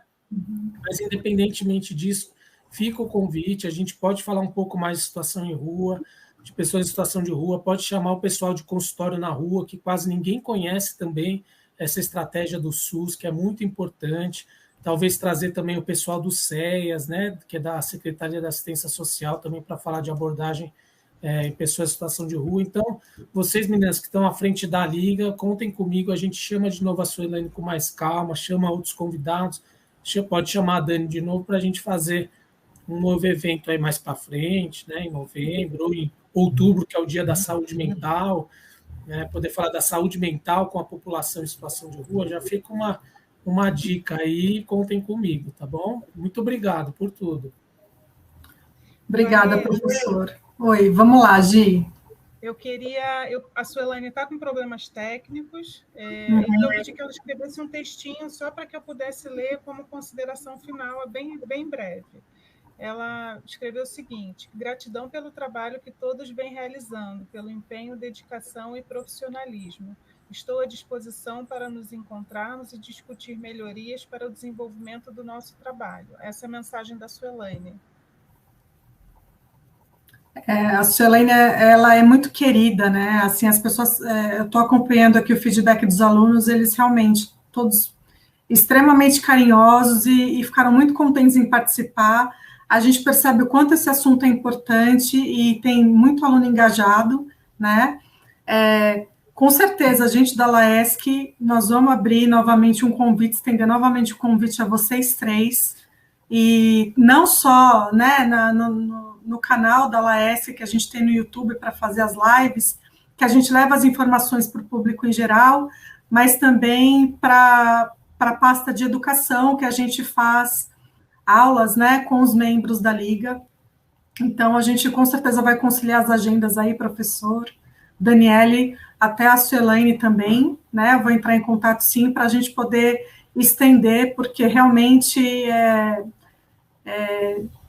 a gente precisa mesmo fazer um trabalho forte aí com os alunos da psicologia. Gente, obrigada pela participação. Você quer fazer alguma colocação, Gi, da Liga? Queria só agradecer, em nome da LEA-TCC, da Liga de Terapia Comportamental. Queria agradecer a LAESC por fazer esse evento em parceria. Foi um teste cardíaco, a tecnologia não foi a favor, mas deu tudo certo. Queria agradecer a participação de todos, não conhecia a Daniele, não conhecia o professor Ricardo, e estou encantada com o trabalho de vocês. Muito obrigada pelo espaço.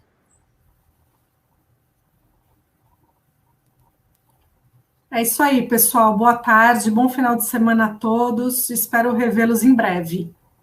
Beijo. Obrigada, Vanessa. Tchau. Tchau.